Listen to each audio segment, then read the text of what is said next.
The Irrational Confidence Podcast.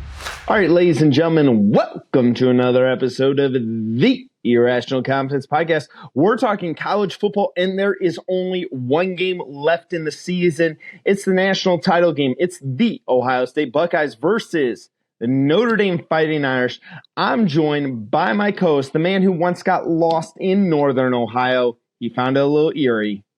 My co-host, Fresh. Fresh, how you doing, buddy? No, yeah, it's definitely correct. Found it a little eerie myself.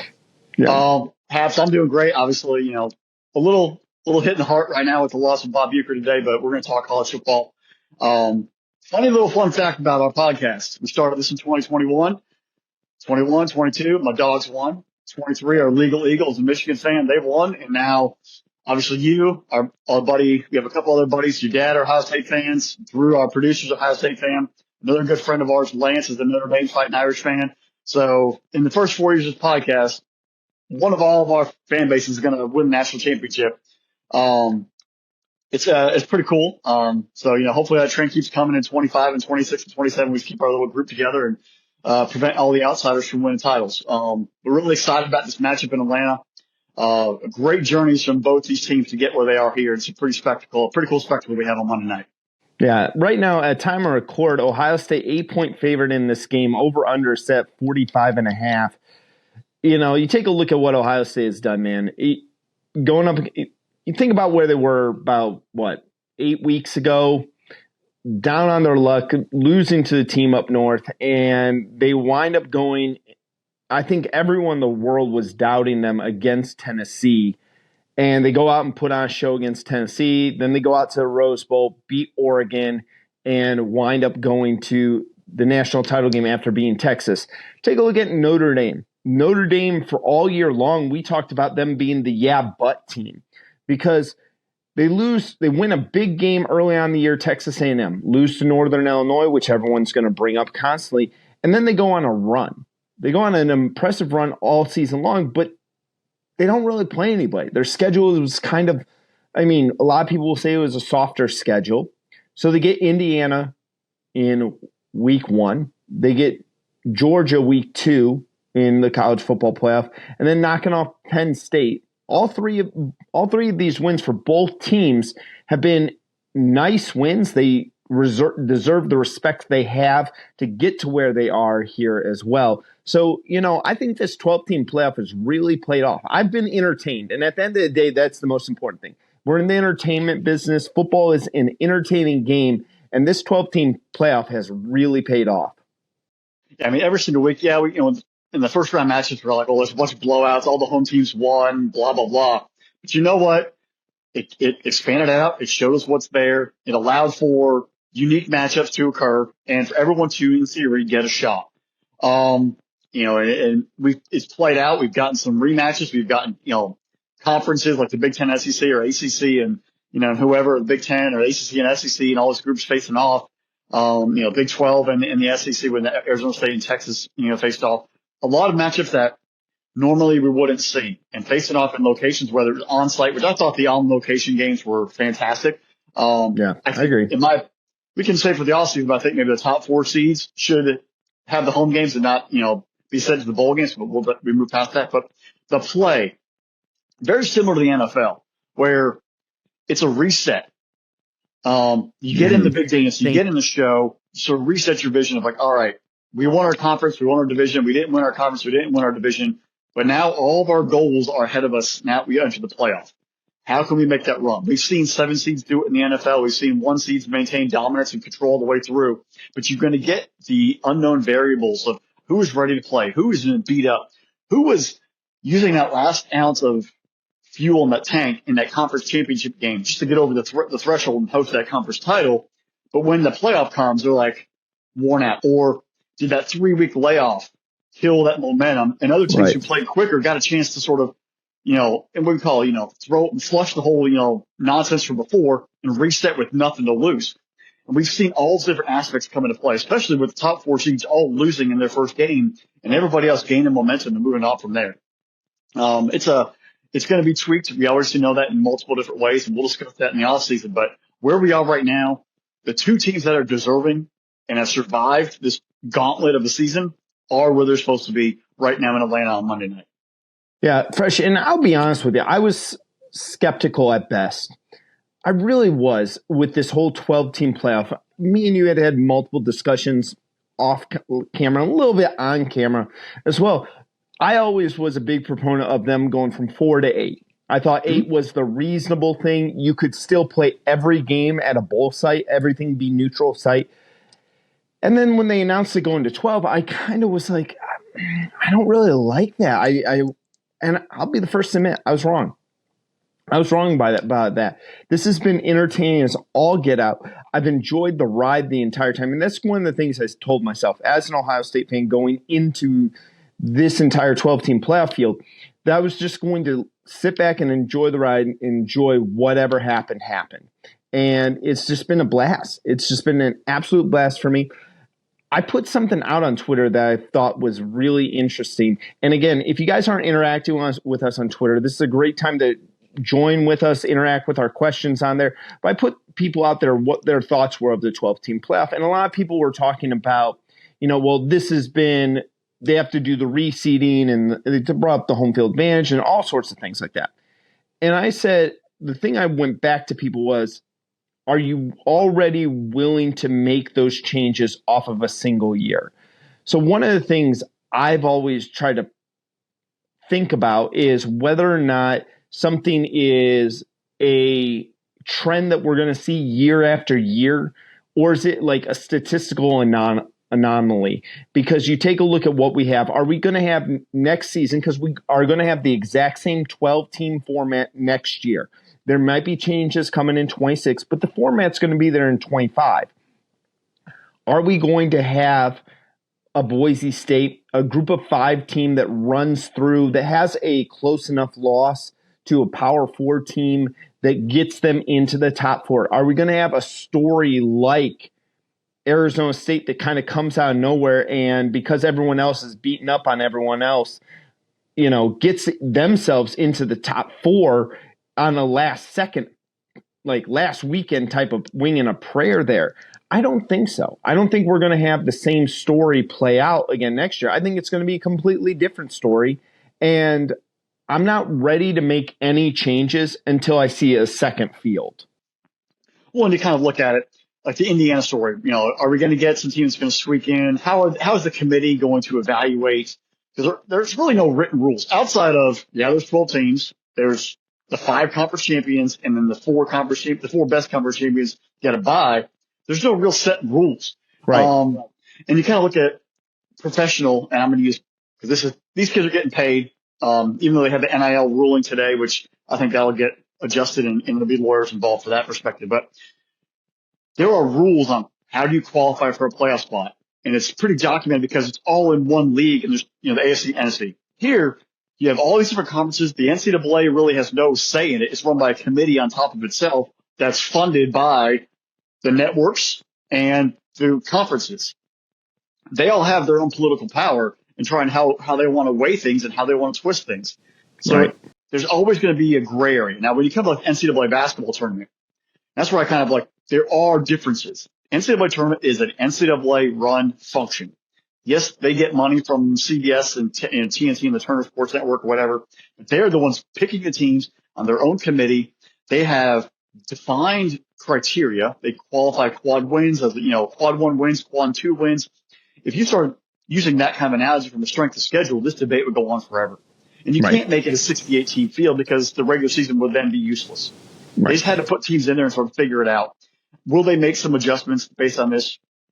Yeah. But really, what can you do? Because you're kind of at the mercy. We saw Alabama, South Carolina, and Miami all lose a bowl game, and they were a fringe team trying to beg to get in, or hoping and praying they were on that bubble. Did Indiana beat Notre Dame? No, but they actually put up a decent showing. They came back late, but they were at least competitive. So, SMU probably had the worst argument is that they got completely, utterly blown out by Penn State. But then it kind of raised the question, well, why should they have been there? Well, they had one loss and they played for a conference championship game. You can't penalize a team playing for a conference title. Right. So there's a lot of different arguments that come into play of how do you get to the 12. I think that's where the 8 teams would kind of narrow out that argument a little bit, but you're still going to have that 9 or 10 fringe team complaining they didn't get in or vouted for their campaign. It's going to happen no matter what you do. It happens at the basketball tournament for the field of 68, who's the 70th best team in the country. And that adds more intrigue. That gives all these programs, these conferences, these fan bases hope. That's why the NFL expanded to 7 teams. That's why playoffs, MLB playoffs expanded. It's to give more teams and more fan bases and more people entertainment through the end of the year and engaging, whether it's social media, whether it's talk shows, whether it's just programs in general. The fact that we have 5 or 6 weeks of a top 25 playoff reveal on a Tuesday night for a half hour or an hour, right, proves the point that they just want to get TV ratings and keep people engaged. If they think about the NCAA basketball tournament doesn't have 5 or 6 weeks on a Tuesday night talking about the committee. They just release on Sunday at 6 o'clock and that's it. And they go. That actually might be the easiest way because you don't set a precedent 5 weeks or 4 weeks in advance where it could change the night of the tournament, a final bracket seating. So it's all about entertainment. It's about ratings. It's about money. It's about keeping everybody engaged through the end of November into December and seeing who will survive and the cream will rise to the top. Well, it just made for content for us as well. You think about this, you talked about this, that we've done this for 4 seasons now. And usually at this point, we're already transitioning over to the NFL and talking about the NFL playoff and starting to get geared up for the crossover NFL draft. But all right, Fresh, well, we got plenty of more time in the offseason to relitigate this whole thing about the 12-team playoff. Let's go to the national title game. And like I said, Ohio State 8-point favorite in this game. There's been a lot of talk.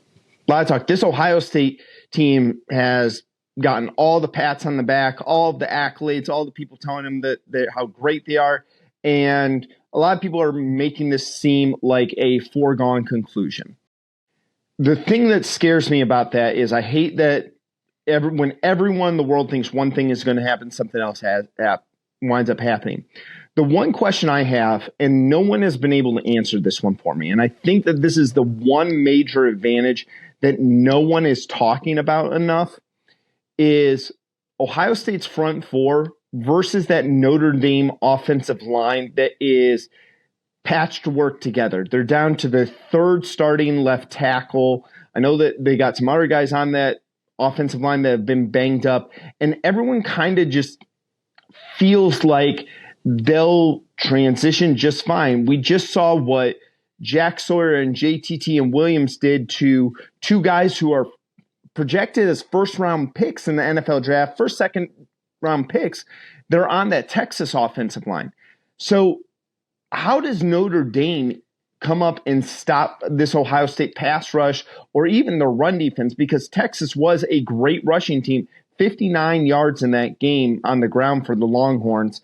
I want that answer to the question when I want to hear a case for Notre Dame, because while even being an Ohio State fan, I want to hear both sides of the coin. Well, looking at Notre Dame, you're going to have to be yourself and run the football using whether it's Love, your host of running backs. I know Love's still a little banged up, not 100%. And Leonard is going to have to be there. He actually, he took a shot right before the half, and most people didn't know if he was going to be out the second half. He came out obviously in the first drive and let a touchdown, but that was still a little shaky and unknown of how he was going to be able to handle. Be who you are, but at some point you're going to have to take some shots and challenge that Ohio State secondary. You can't play 100% conservative and be too predictable, but you're not a pass first football team by any means. Don't try to become something completely different. And I'll use a perfect example of Ohio State trying to become something completely different versus Michigan, where they had to prove they're tough and run the ball. When you have 4 Mercedes-Benzes on the outside, you could throw the ball all day long. Use your running game to help, as your number one focus, and take shots out of play action when they're there.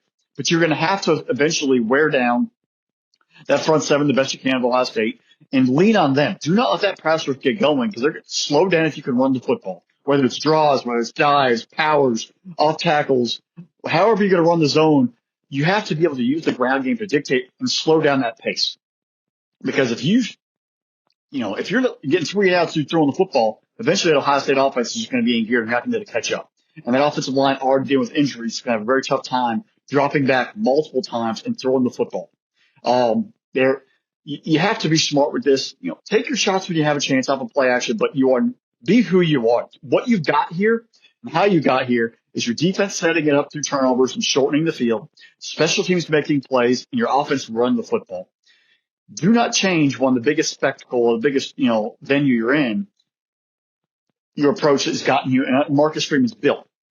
Look at last year in South Bend when Ohio State came to play the Irish. Sam Hartman wasn't throwing 1,000 times. You did what you had to do. You played defense. You toughed it out, and you almost had a shot, and actually you should have won the game. But you played your style of football. You did not change who you are for a different opponent. Be who you are. Let your defense dictate. There's nothing wrong with that.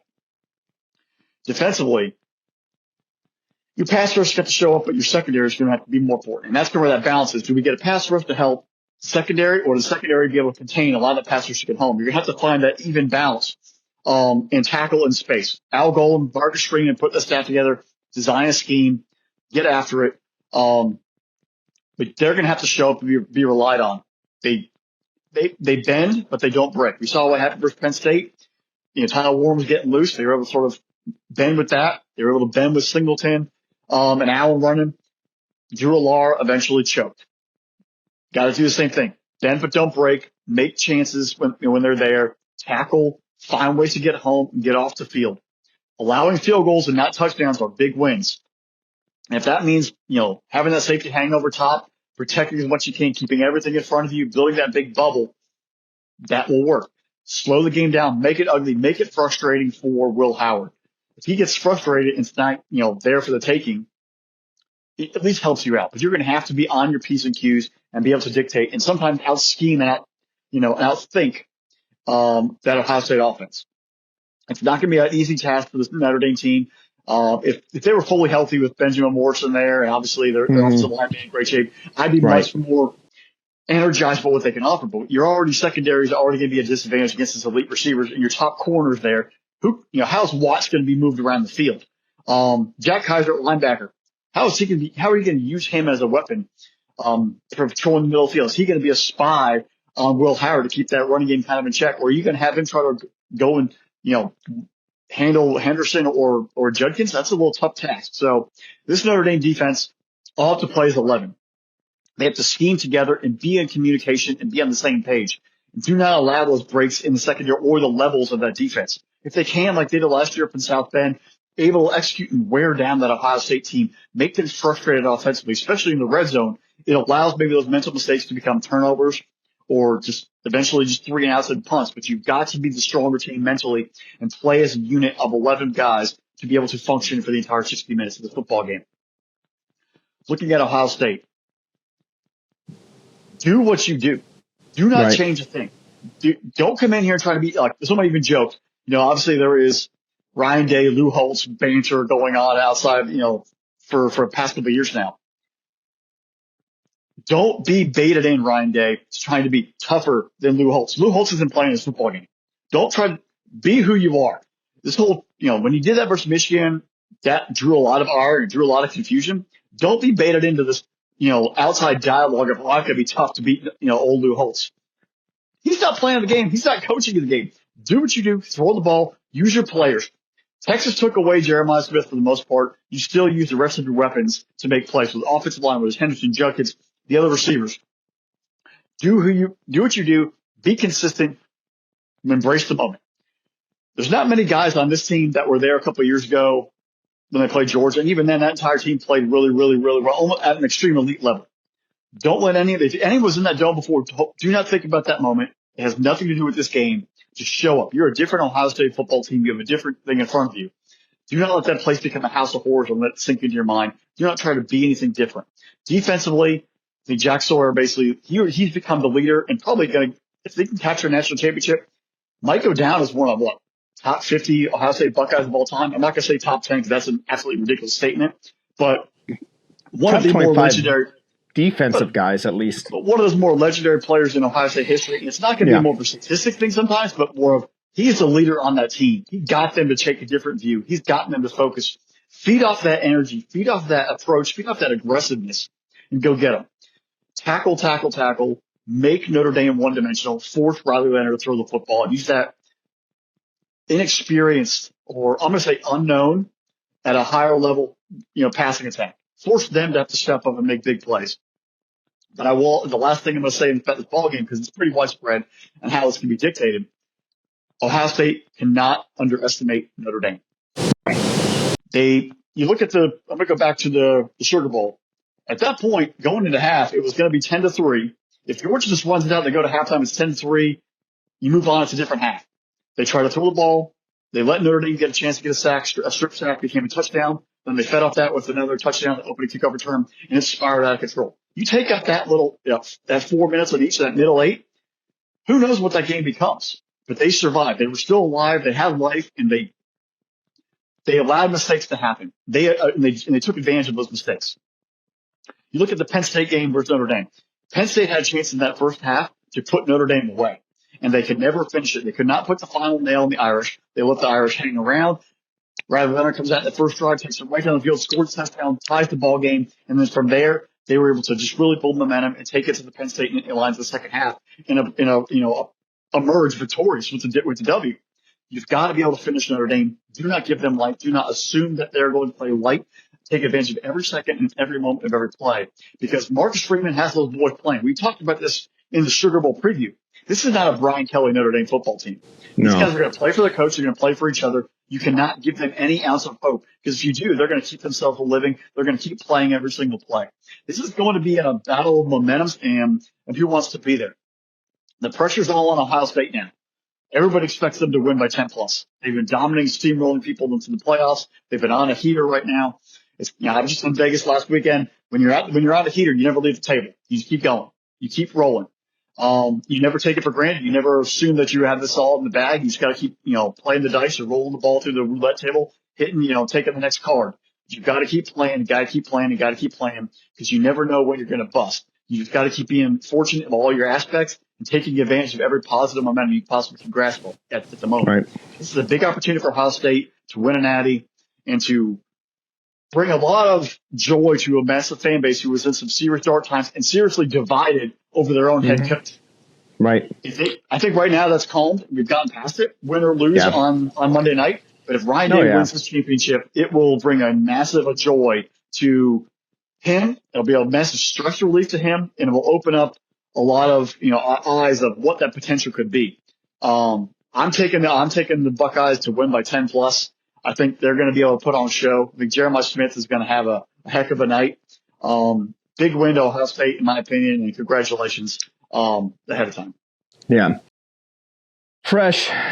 I really want to, throughout this country, there's a lot of people that dislike Notre Dame and who really weirdly despise the Fighting Irish. And I always thought that was kind of weird. I'm sure that, people thought Rudy was offsides. They don't like the whole, Catholics versus convicts thing, whatever it is, whatever reason that they're independent. I never really cared about that. But I never was like, great for Notre Dame, especially Brian Kelly Notre Dame. Like Charlie Weiss Notre Dame, I was like, whatever. It's kind of fun to watch. Charlie Weiss was kind of funny to me. And again, Brady Quinn, I always thought he was like an amazing quarterback, when we were in college watching him throw it around for the Irish. But Brian Kelly really did change it for me for Notre Dame. Like I did not like Notre Dame with Brian Kelly at the helm. I don't know what it was. I just didn't like the dude. I don't think Notre Dame fans now like that guy, especially now with some of the comments he's made. And then they hired Marcus Freeman. And I think when they hired Marcus Freeman, we had a conversation how we thought that was probably the best possible hire they could have made. And with the job that he has done, with how he treats his players, with how he talks to them, with the program that he's been able to develop there at Notre Dame, I want to dislike them so much more in this game. It would make it so much more fun for me to dislike Notre Dame more than I do. And that's the hard part. Like, I don't dislike Notre Dame because of that. And again, I think it is the Marcus Freeman factor, probably the fact that he did play at Ohio State. I remember playing him. But I also think that he's a half-decent dude and a good coach, and he's built something that I can, show some respect for. I agree with you with the whole thing. If Morrison was playing in this game, I'd be a little bit nervous. I'd be a little bit nervous with that secondary. Luckily, he's not. And that's the thing. But I think it is a huge credit with what Marcus Freeman's done with the program that they have built over there. They have to max protect this whole game. Like, they have to max protect the run game. They have to max protect their protection for Riley Leonard. They have to make sure that they are using every available blocker for them, because I do think that this front seven of Ohio State is about ready to try to tee off on them early and often. I would not be shocked to see Jim Knowles in that first quarter bring an excess amount of pressure towards Notre Dame and say, okay, here we go. You might run, but we're going to do some run blitzes that even if you're doing play action, we're trying to get home right away to Riley Leonard. And then if Ohio State's able to do something that they did against Tennessee, like where they're able to get home to Nico rushing only four guys and getting to the quarterback and being able to drop 7 into coverage, or putting a guy who's spying on Jeremiah or on Love and a guy who might be spying on Riley Leonard, it makes Notre Dame's offense like very vanilla and very difficult to put points up on the board. You're going to really have to make a commitment to running the football. I think Love is one of the best running backs in the entire country. I would love to see what he would be doing fully healthy in this one. But again, I still can't get past the injuries that Notre Dame has on the offensive line and this Ohio State front four and this pass rush that they've been able to generate all year long. So when I was looking at Notre Dame Fresh, I kind of was thinking to myself, well, who is Notre Dame faced with wide receivers like this? And I can really only think of 2 instances all year long where I could kind of say, like, these 2 teams have a passing attack that is even comparable to Ohio State. I came up with USC. USC threw for 360 yards on Notre Dame's defense. Now, USC couldn't stop I don't even know what I want to use. A nosebleed. Sure. I was going to try to say some sort of like faucet or something like that, but they couldn't stop anybody. Their defense was awful. And they threw for 360 yards on Notre Dame's defense. And then I also went back and I looked at the Louisville game in South Bend. That was only a 7-point win by the Irish there. And Tyler Shaw took and threw the ball for 264 yards. So I think the plays are going to be there for Will Howard. I actually, for the first time, I'm going to say something for Ohio State. For me going into this football game, if I'm Ohio State on offense, I am passing on first down. And I'm not a huge fan of that either. I'm more a traditionalist where I like to run on first down. I like to see what that opens up. I like to try to say, like, even if I'm getting 3 yards on first down, at least I'm in 2nd and 7 and not 2nd and 10. But I honestly think Ohio State has to pass the ball on first down. Notre Dame's going to be playing a bunch of man coverage. They play man coverage more than almost any other team in college football. I think that they're going to try to take Jeremiah Smith away with a high safety. Maybe that's where they're going to position Watts over top of Jeremiah Smith this entire game. Really, the guy, though, that's coming on, you take a look at what happened in the previous game. Carnell Tate, one of the top receivers a couple classes ago, he is really starting to step into his own and becoming another huge weapon for this Ohio State offense. And then by using the passing attack, I think you're going to open up the run game for Ohio State. You're going to neutralize Notre Dame's front four, and then you're going to have Judkins and Henderson being able to run the football behind that patchwork offensive line for Ohio State. And this is where bringing in a guy like Quashad Judkins has been a huge deal for Ohio State. Henderson hasn't gone through the season getting banged up because he has 250 carries already, 300 carries. Him and Judkins have split time almost perfectly this season. What does that do? It's fresh legs this late in the season. And I think that's going to be a huge difference. Fresh, this has been a heck of a run for me. And again, I've been an emotional roller coaster since that Saturday night in November over Thanksgiving weekend where I was then, compared to where I am now.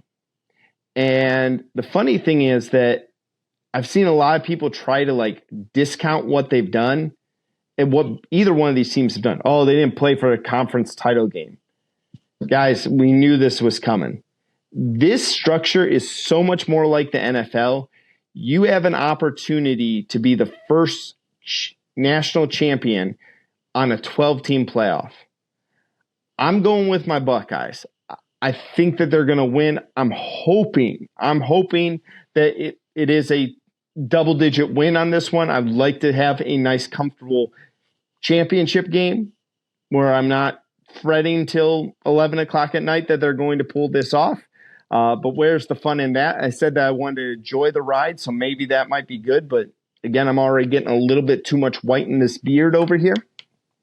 So we'll see what happens there. I got Ohio State in this game because I really do think that Notre Dame, as great as the run as they are, as great as Marcus Freeman has been, I think the injury thing is just going to be too much for them.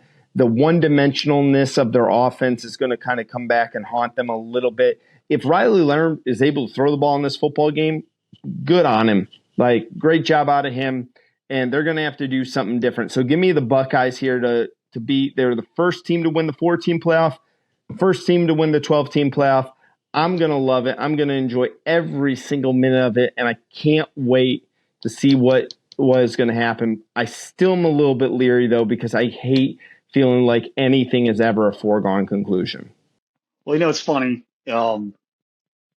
We both had Ohio State playing for a national championship at the beginning of the year. Right. The path that they got here is completely different from what I think anybody would have imagined, because you kind of look at it, you lose to Oregon. Like, oh, well, you know what? They'll be back in the Big Ten title game. They'll get the revenge there. They didn't get the revenge there. They got the revenge a couple weeks later out in Pasadena. It's just all the things that kind of transpired. They still navigated their path to get where they had to get. The goal was still there in front of them. Any team, no matter what sport it is, conference championship games are great. Conference titles are great. Division titles are great. The championship of that overall league or that national championship, mentality, that is the only thing that truly matters. Right.